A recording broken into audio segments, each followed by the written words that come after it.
Oi, gente, eu sou a Carol Eu sou a Lívia. e você está no Rainbow Meeple. E no vídeo de hoje a gente vai fazer o review do Viajantes do Sul do Tigre.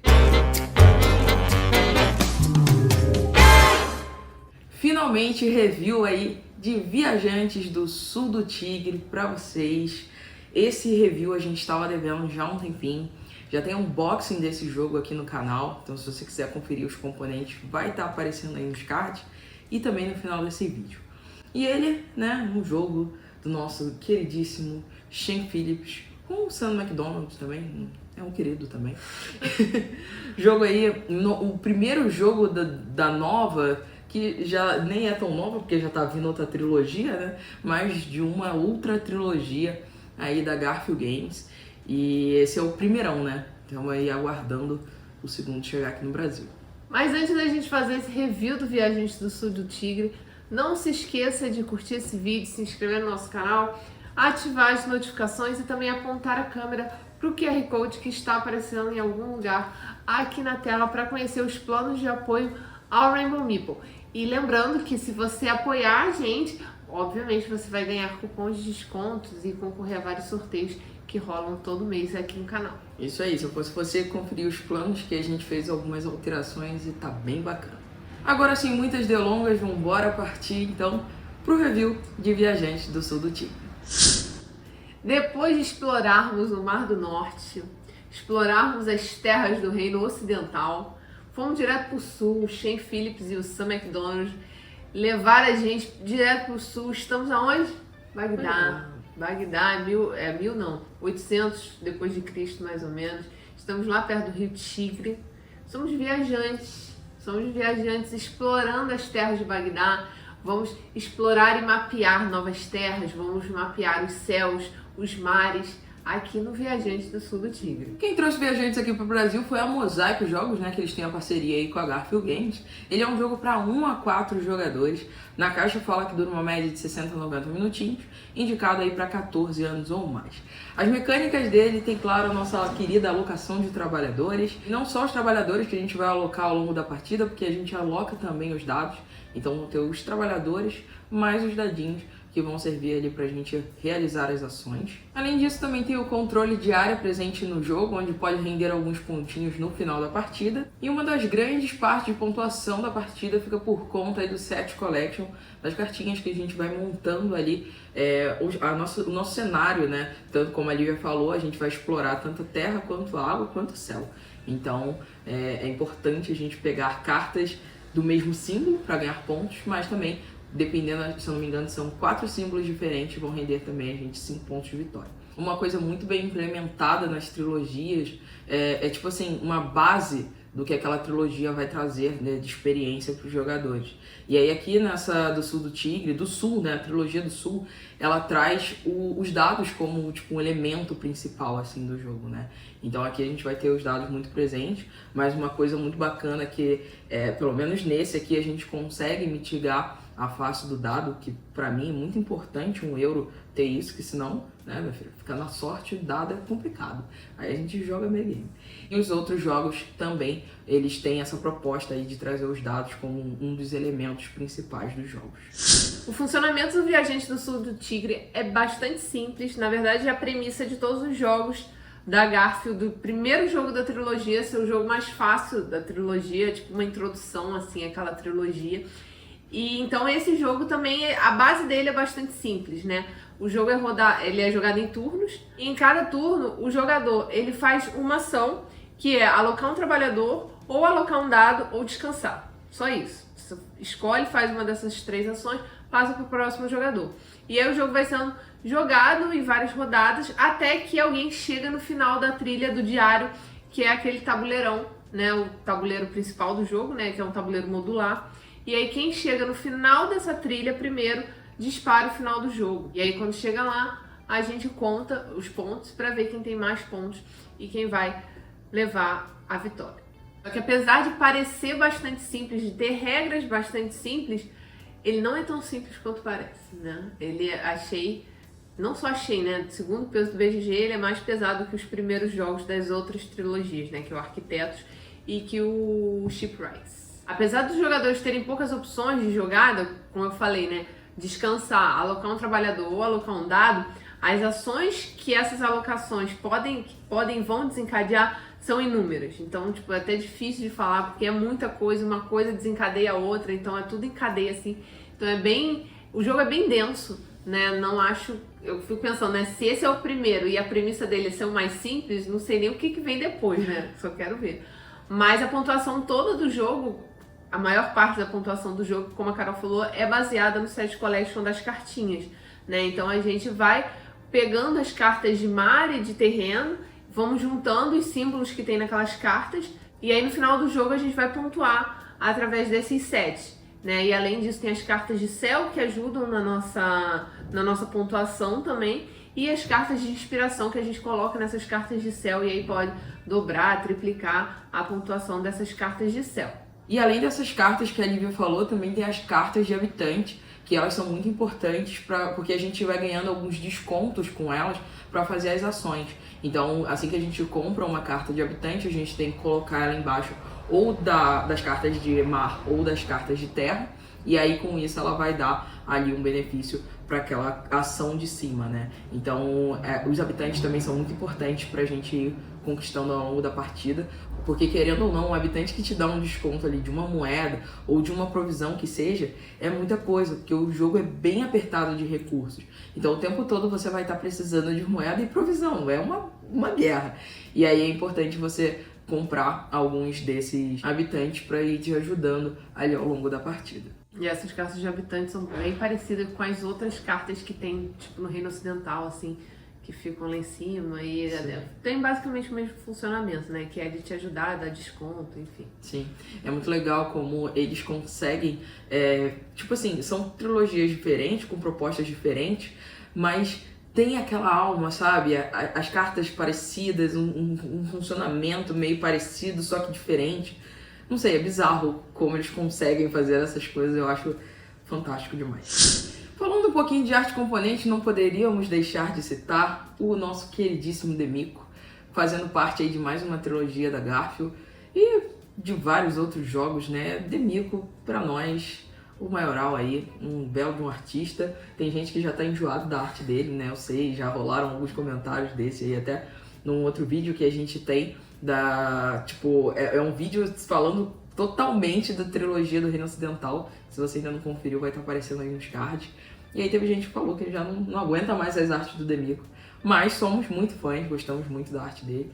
E acertou novamente aqui em Viajante. Tá realmente muito bonita. As cartas de céu são um show à parte. E enfim, eu gostei muito do tom meio terroso do tabuleiro principal. E é tipo uma aquarela, né, que ele implementou no jogo, que realmente ficou bem bonitão. Uma coisa legal que a Garfield fez é que finalmente aumentaram o tamanho da caixa. Finalmente. Temos aí uma caixa grande e digna de um jogo com muitos componentes, porque todas as duas trilogias anteriores, elas tinham caixas menores, e aí depois eles lançavam em Kickstarter caixas maiores para você colocar o jogo. A gente tem até aqui a do Paladinos, mas no final é só uma caixa vazia. Você compra uma caixa vazia para colocar o jogo, porque ele não cabe direito na caixa original dele.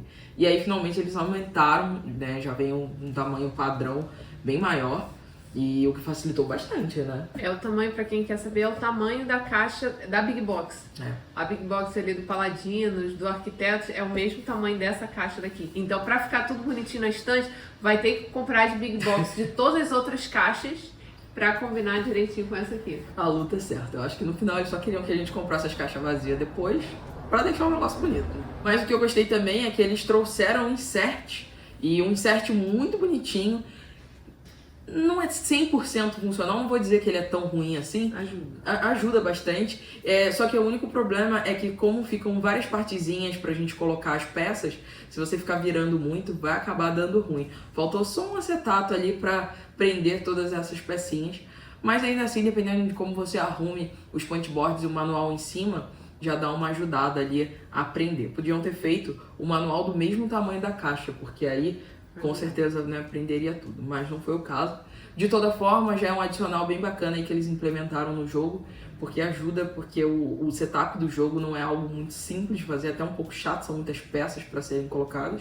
E aí no insert já vem a separação de todas essas pecinhas. Então, Garfield Games finalmente aí fazendo esse upgrade na caixa. E agora, nessa nova trilogia, temos aqui a presença forte do amarelo, né? Que vai a cor que vai marcar a trilogia do Sul do Tigre, porque no Reino Ocidental era aquele vermelhão, né? Bem característico. No Mar do Norte, aquele azulão. E agora temos aqui no Sul do Tigre essa cor meio amarelada, né? Puxando aí pro Um verde, né? verde, azul piscina, não sei. Um negócio muito louco aqui. E também queria ressaltar a arte das cartas de habitantes, né? Porque agora os habitantes é a galera lá daquela área ali de Bagdá. Então achei que tá super bem representado. Tem várias mulheres no jogo, homens também, pessoas brancas, pessoas negras, então isso tá bem legal. Tem crianças, idosos, realmente ampliaram aí a diversidade nas cartas, né? Representando os habitantes do jogo, um ponto super positivo. Mas o ponto negativo fica aí para as cartas que vieram no mesmo tamanho das outras cartas, que não tem um sleeve, um padrão aí, um padrãozão. Não tem. Padrão Garfield. Você tem que comprar um sleeve personalizado para encaixar ele perfeitamente. Ou então, se você não se importar muito, você compra um padrão SA e joga feliz. Entra ali, vai sobrar um pouquinho, mas tá tudo certo. Mas eles não mudam isso e é aquilo, né, gente? Tá dando certo, vai mudar pra quê, né? Quem sou eu aqui pra estar reclamando disso? Com relação ao tempo de partida, aqui na caixa tá falando que o viajante roda em 60 a 90 minutos. Nossas partidas ficaram um pouquinho mais que isso, né? Rodaram em torno de 2 horas, 2 horas e 20, e em 4, em torno de 3 horas. Então, Esses 60 minutos só se for no modo solo, a gente acaba não jogando solo. E 90 minutos a gente não conseguiu, nem mesmo em 4, nem em 2. E olha que em 2 a gente já jogou algumas vezes e o menor tempo que a gente fez foi 2 horas. Mas é aquilo, né? Eu demoro pra jogar, então... porque é um jogo que ele tende a ter um APzinho, né? Então... Por mais que, como a Lívia falou, a gente tem uma ação pra fazer, é uma parada simples. Só que você tem vários locais, né, que você tem a possibilidade de alocar, e aí você também tem que ver o que você tem de dado, né, qual número você tem de dado, se você consegue aumentar esse número, diminuir esse número, e aí com isso vai abrindo as possibilidades, e aí o AP, né, tá lá, é a minha vez de jogar e eu demoro o tempo que eu quiser, aí acaba demorando realmente um pouquinho mais. Mas enfim, acho que é um tempo bem justo porque o jogo entrega. Sim. Não achei que tenha sido assim, ai meu Deus, tá arrastado demais essa partida. Achei que ficou num tempo bem agradável. Mas aí, como eu comentei, só quero ver os próximos, né? Porque se esse tá demorando, bota aí em torno de umas 2 horas e meia, e é um jogo leve, mais leve da trilogia, e os outros, como é que será, né? Ou eles aumentou, ou eles trocaram aí, fizeram alguma coisa, isso aí já não vai ser tão leve, ou vão equilibrar. Vamos ver. Curiosa aí, espero que logo cheguem os estudiosos do Sul do Tigre. E a clássica pergunta que sempre nos fazem, se o jogo roda bem em 2, esse aqui a gente jogou mais vezes em 2 do que em 4, e particularmente gostei muito do jogo em 2, só que ele tem uma corridinha, que pra mim é uma das coisas mais importantes do jogo. No tabuleiro principal vai ter ali a trilha de diário, em que todos os jogadores, né, vão andando a sua pecinha, e isso é muito importante porque é o trigger de final de jogo, então quem chega ali no final primeiro vai startar o término da partida. E aí com isso, em 2 jogadores, fica um grande duelo ali, porque se tu vê uma pessoa na frente, tu já tem que ir atrás, tu não pode ficar muito pra trás, né? Já em 4 jogadores, tudo bem, se uma pessoa decidir correr mais que outras, vai ficar a galera toda pra trás, mas não sei, talvez sinto que tenha um equilíbrio maior. Mas outra coisa que eu gosto também em mais jogadores é o fato das cartas rodarem mais. E em 2 jogadores a gente acaba tendo que utilizar uma ação que é muito custosa, em que a gente precisa descartar provisões para comprar cartas do deck fechadas. Porque às vezes a gente precisa de um símbolo para avançar nessa trilha. E aí esse símbolo simplesmente não sai. Aconteceu com a Lívia na última partida, ela teve que fazer isso. E realmente aquilo te travou por algumas rodadas, né? Então, em mais jogadores, acaba que roda mais essas cartas. Mas nada que uma regra da casa, né, não melhore as coisas. Quem sabe, a cada tantos turnos, você joga uma carta fora ali, não sei. Aí já depende de você. A gente nunca jogou com uma regra assim, mas acho que isso poderia ter sido implementado como uma regra base para 2 jogadores. E como eu falei, essa trilha ela é muito importante, ela vai dando alguns bônus, né, pra gente também, como ganhar um Meeple verde, que é tipo um Meeple Coringa, ele pode ser alocado em qualquer espaço, então quem chegar ali primeiro é muito bom. Então em 2 jogadores você só tá disputando com uma pessoa, né, e aí com mais jogadores são outras 3 pessoas ali para você disputar. E também tem as pecinhas de melhoria, que as básicas, elas entram na quantidade de jogadores e cada jogador só pode ter uma de cada tipo, então isso aí não tem briga. Mas tem as pecinhas rosas, a gente conquista ela andando nessa trilha. Então vai ter um determinado local que quando você chegar, você pode pegar uma peça de melhoria rosa. E aí essa peça de melhoria rosa, existem, se não me engano, 10 tipos, né? E aí só tem uma de cada. Então acaba que tem algumas valem mais pontos que outras, então acaba que tem essa corrida. E aí tem aquele duelo também, né? É de você ficar, é um jogo que você tem que ficar prestando atenção no que o amiguinho tá querendo, porque pode rolar uns blocos e aí às vezes isso vai fazer muito bem assim pro seu jogo e mal pro amiguinho, né? Mas aí faz parte da interação. E só pra finalizar ali na parte das guildas, onde tem um controle diário, em 4 jogadores fica bem mais divertido do que em 2. Eu gosto em 2. Você gosta? Eu gosto. Rola aquele duelozinho ali. Eu gosto mais em 4, porque aí são mais pessoas colocando suas influências, e aí com isso, sei lá, fica mais tenso, né? E aí fica naquela, tipo, será que vale eu investir mais ali pra ganhar 3 pontos no final? Ou eu conquistar outras coisas que eu posso ganhar mais pontos? E aí fica nesse grande dilema. Eu acho que o grande dilema do Viajantes é isso. Onde eu vou para ganhar mais pontos? Dito isso, gostei muito do Viajantes em 2. Claro que algumas coisas vão funcionar melhor em 4. Mas ainda assim, é um excelente jogo aí para se jogar em 2 pessoas. Eu prefiro jogar ele em 2 mesmo do que em 4. Que como a gente falou, ele é um jogo que tem uma tendência bastante até AP. Né? Assim como Paladinos, que Paladinos não dá pra você jogar em 4, né? Porque senão vai ficar um dia inteiro jogando Paladinos. E aí é um jogo que a gente, né, só joga em 2. Esse eu também preferi jogar mais em 2, porque eu acho que é um jogo que demora muito pra rodar, demora muito pra chegar em você, e aí tem aquele lance das cartas, que você vai precisar ver qual carta que vai sair, quem vai comprar o quê, pra até chegar em você. Então, assim, eu prefiro ele em 2. Né? Mas em 4 também foi ok, também nem demorou tanto assim, foi 3 horas de partida quando a gente jogou em 4, então tá ok, mas eu prefiro 2. Dito tudo isso, chegamos até aqui, vamos então partir para cores do arco-íris, nossas opiniões. E aí, quem começa hoje? Você? Eu começo? Você sempre me copia. Se eu começar, você vai me copiar. Eu tenho certeza que nesse jogo não. Esse eu tenho certeza que a minha nota vai ser diferente da sua. Mas vamos lá. Eu separei algumas coisas pra eu falar, porque eu sempre esqueço. Sempre que a gente vai gravar review, algumas pessoas até perguntam se a gente faz roteiro. E a gente não faz roteiro. A gente só senta e fala. Porque sai do coração. Então, tipo, não tem roteiro. Só que aí quando eu vou editar, eu falo, caraca, a gente podia ter falado disso. Ou a gente podia ter falado daquilo. Então hoje eu anotei algumas coisas assim que eu quero muito falar e criticar o jogo, mas elogiar também, né? Então vai ter um pouco de cada. Mas vamos lá. O Viajante, né? A gente é muito fã do Shane Phillips, da Garfield, de todos os jogos que eles lançam. A gente tem vários jogos aqui, já testamos vários, e a gente realmente gosta muito desses jogos.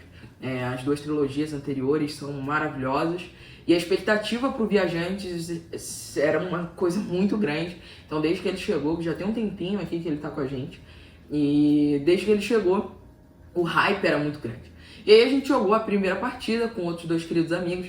A gente tem um grupo chamado Discípulos de Shane Phillips, para vocês terem uma noção. E aí somos nós 4 aí, super fãs de Shane Phillips.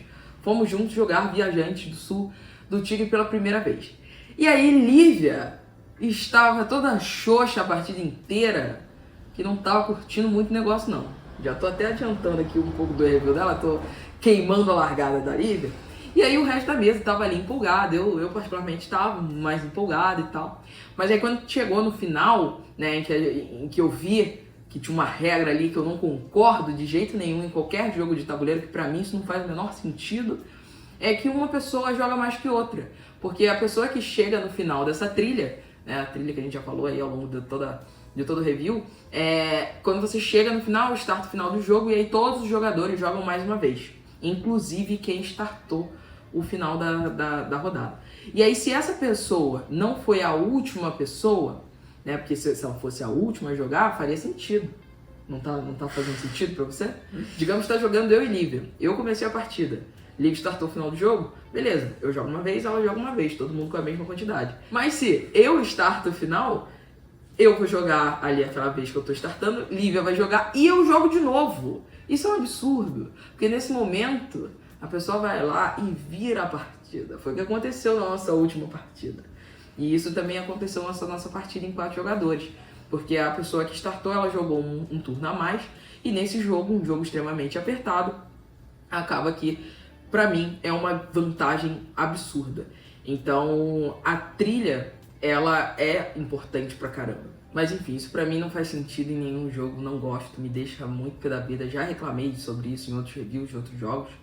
E isso realmente me incomoda extremamente. Quando eu descobri isso no final da partida, eu lembro que ficou pé da vida, que aí me marcou. E aí, precisamos jogar outras vezes, a gente fez, né, novos testes com o jogo. E aí eu senti que ele tem uma curva de aprendizado muito grande. Conforme você vai jogando mais vezes, você vai pescando melhor o funcionamento das cartas e da pontuação. Porque você pensa muito no jogo conforme a sua pontuação final. Porque você não pontua ao longo da partida. Então, se você não tiver aquela visão de quanto você está pontuando e do que você tem que focar pro final, você acaba que chega no final e se ferra muito. Às vezes a pontuação é discrepante de um jogador pro outro. Então, você saber fazer um equilíbrio ali de todas as cartas é extremamente importante. Uma coisa que eu gostei muito é que ele tem, não é bem um Tetris, mas tem ali a alocação dessas fichas de melhoria no nosso tabuleiro individual, que a forma com que você aloca elas, isso vai ditar o teu jogo. Porque quando você rola os dados, você não sabe o que você vai tirar. E aí não tem um modificador que você utiliza, né, para trocar a face desse dado. É simplesmente a alocação dessas peças de melhoria. Se você alocar essa peça de melhoria ali que aumenta ou diminui o dado no dado 3, e aí quando você tira um dado 3, todo número 3 que você tirar, ele pode ser um 2 e ele pode ser um 4. Então a forma com que você coloca essas melhorias, você tem que prestar muita atenção nisso. Porque se você alocar de uma forma errada aquilo ali, você vai ficar travado e aí você vai ter que ficar descansando o tempo todo para conseguir fazer ações. E ficar descansando o tempo todo nem sempre é tão bom. Porque aí você está perdendo uma ação que você poderia estar fazendo para ter que descansar e ter que recolher seus dados e rerolar. Uma outra coisa que aí vai depender muito de mesa é os meeplezinhos, eles não são seus, você não tem os seus meeples. Você começa com um meeple azul e um amarelo, né? Os jogadores começam com um azul e um amarelo, e os verdes eles são conquistados ao longo da trilha. Só que esse meeple, quando você aloca ele, ele vai ficar lá. Aí a pessoa que comprar a carta do local que você alocou, que vai pegar esse meeple para ela. Pode ser você, mas pode ser qualquer outro jogador. E aí nesse caso, você pode ficar sem meeples, e aí é onde você é obrigado a fazer ações só usando os dados. E também pode ter alguém, filho da mãe demais na mesa, que vai prender todos os meeples. Eu confesso que eu fiz isso na primeira partida, em 4 jogadores. Eu prendi todos os meeples, mas né, a gente jogou recentemente Lívia, prendeu todos os meeples e isso me ferrou bastante. Porque acaba que com os meeples a gente consegue ganhar os recursos, né, que são as provisões e o dinheiro do jogo. E sem provisão e dinheiro você não consegue comprar carta e você fica um pouco travado. E aí, sei lá, o jogo ficou mais travadinho pra mim aí sem esses meeples. Acho que poderia ter uma forma de, tipo, sei lá, uma ação. Bora, galera, vamos redistribuir esses meeples aí. Igual tem no Isso é Meu, que o tio Howard redistribui a grana. Podia ter uma redistribuição de meeples, mas não tem. Então aí vai depender também de quem tá jogando, se tem uma pessoa muito filho da mãe na mesa. Tipo Lívia. Mas por fim, gosto muito dessa corridinha da trilha. Acho que ela até te dá um norte do que fazer no jogo. Se você estiver muito perdido, dá uma olhada ali na trilha, você consegue tipo, meio que traçar um caminho.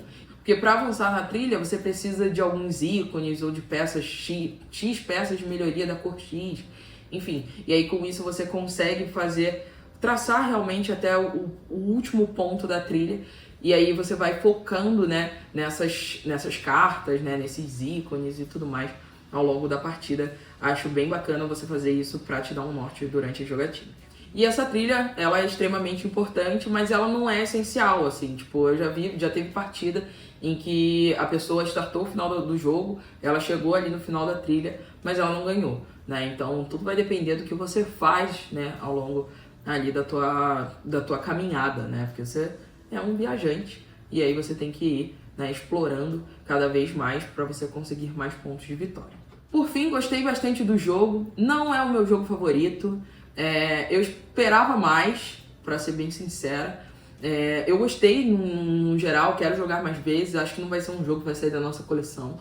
Até porque eu acho que Garfield é lance de pirâmide. A gente tem que ficar juntando todos os jogos para tê-los na nossa coleção.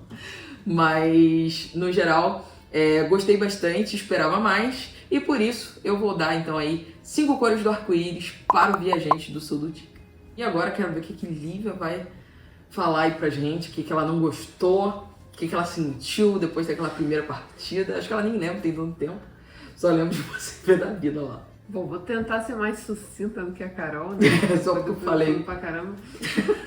Vamos lá. Realmente, depois, a minha primeira partida... Eu tava com uma expectativa, eu já falei isso em vários reviews, o que estraga a nossa experiência com jogos e com outras coisas na vida é a expectativa que a gente cria. Então não cria expectativas, é difícil, mas a gente cria, mas não cria porque isso estraga experiências. Obviamente estávamos com expectativas altas para o viajante, principalmente porque são dados, né? Os jogos são baseados em dados, então assim, que é uma coisa que a gente gosta muito, né? Então, e por ser já fã da Garfield, enfim, as expectativas estavam bem lá em cima. A minha primeira partida foi bem frustrante. Cara, nossa, eu acho que foi uma das piores experiências assim, de jogo de tabuleiro. Eu fiquei bem pé da vida, eu não consegui entender o jogo na primeira partida, eu não sabia o que fazer, eu não sabia como ganhar pontos. Como eu falei, é muito fácil, você aloca o dado. Mas tá, e aí, o que você faz? Eu não consegui assimilar o jogo na minha primeira partida, eu fiquei completamente perdida e a experiência foi péssima. Eu acho que até por isso que esse review demorou pra sair, né? Porque o jogo ficou encostado na nossa estante por um tempo. Eu acho que foi um jogo que a gente sentiu necessidade de testar mais vezes, né? De colocar mais vezes na mesa. Não foi amor à primeira partida, né? Foi uma coisa que realmente deixei de canto, esperei passar a raiva. Todo ódio. E a gente depois botou na mesa algumas vezes pra jogar de novo e testar ele de novo, porque não é possível, né? Que o jogo ficasse aquela impressão realmente sobre o jogo. Sim. Mas, de fato, eu não acho... O jogo, eu acho ele muito pouco intuitivo, porque, pra mim, as coisas ainda não fazem muito sentido, assim, pra mim, no jogo. Muito difícil visualizar como ganhar pontos. Mas é o set collect, então compra carta. Mas aí você vai comprar a carta, e aí pra você comprar a carta, você tem que fazer 1 milhão de coisas antes de você comprar a carta. E aí, pra você, quando comprar a carta, ganhar míseros, sei lá, 3 pontos, 4 pontos, ou às vezes nem isso. Porque o set collect, o jogo, de forma geral, você pontua bem pouco. Então, pra mim, é muito difícil ainda visualizar como ganhar pontos, qual é o melhor caminho pra você fazer pra conseguir ganhar pontos no jogo. Porque tudo desencadeia outra coisa, e quando tu vê, tu já tá dando a volta ao mundo, e quando tu dá essa volta ao mundo, tu não ganha quase ponto nenhum. Então, assim, até hoje, ainda tenho uma dificuldade, assim, de assimilar o jogo. A Carol falou da questão dos meeples, da gente ficar bloqueado, eu não vejo tanta necessidade, assim, acho que a alocação de meeple é uma vez aqui, outra ali, eu não consegui otimizar, né, e usar os meeples da melhor forma durante a partida. E também acho pouco intuitivo, você aloca o meeple numa carta, mas tu não faz a ação da carta, faz a ação do que tá no tabuleiro, sabe? Enfim, é estranho. Ainda é estranho pra mim esse jogo.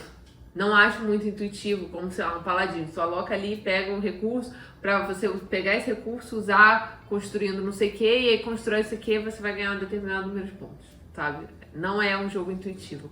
Acho o manual também deixou, pelo menos pra mim, deixou um pouco a desejar. É confuso, porque ele primeiro explica todas as cartas, explica carta de céu, carta disso, carta daquilo, trilha do diário, e aí depois que ele vai explicar o funcionamento do jogo, enfim, achei o manual também um pouco difícil de ser lido. Mas depois de algumas partidas, hoje já consigo digerir melhor o viajante. Respirando fundo. Já consigo digerir melhor o viajante, já consigo me divertir mais numa partida, porque realmente a minha primeira partida eu me diverti zero, foi super estressante, não gostei mesmo. Então hoje já consigo digerir melhor o jogo, já consigo jogá-lo melhor. Tanto que a última partida nossa eu ganhei, finalmente, que eu não tinha ganho ainda o jogo. Verdade, a nossa última verdade. partida eu ganhei. Brilhou. É. Mas foi só porque chegou no final da trilha e fez uma ação a mais. Ganhei no detalhe, realmente, na minha última ação. Mas consegui aproveitar melhor o jogo, ainda não consigo entendê-lo 100%, ainda não digeri o jogo 100%, mas consigo entender melhor, consigo me divertir mais e visualizar melhor as possibilidades. Talvez eu precise um pouco mais de jogatinas para Fazer fluir. para o jogo fluir melhor. Mas, enfim, não acho que seja. Enfim, eu vou dar minhas cores, depois eu termino. Dou 5 cores também do arco-íris. Se eu tivesse feito meu review há um tempo atrás, eu daria 4. Daria 3, eu acho. Hoje eu dou 5. Realmente não foi um bom começo de trilogia pra mim. Ainda prefiro a trilogia do Reino Ocidental. Se for comparar Arquitetos e esse, prefiro Arquitetos, apesar de nem ser tão grande fã do Arquitetos, né? Prefiro Arquitetos. Mas vamos ver os próximos, né? Vamos ver. Não crio expectativas, mas já criamos expectativas. Já tá hype real. Já vimos várias coisas sobre os estudiosos lá do Sul do Tigre, que é o próximo jogo. Já vimos que tem combinação de cores, combinação de dados, enfim. Acho que vai ser top. Não crio expectativas. Mas tendemos a gostar mais dos segundos jogos das trilogias. É verdade, né? do meio. A gente gosta muito dos Invasores e do Paladinos, então vamos ver. Vamos ver os próximos capítulos. Já deve estar chegando aí em breve, acho que ano que vem, aí pela Mosaico. Então. Bora, Mosaico, agiliza isso aí pra nós. Queremos muito. Esse eu tô realmente mais esperançosa que esse aqui. Mas é aquilo, né? Falamos aqui inúmeras vezes, nunca criem expectativas. Porque é tão bom quando você vai sem expectativa nenhuma e o jogo te surpreende, né? Da mesma forma que é completamente contrário quando você vai lá com hype lá em cima e aí o jogo não acaba sendo tudo aquilo. Mas enfim, então entregue aí nosso review. Entregue. Pra quem você recomenda então Viajantes do Sul do Tigre? Não é um jogo fácil.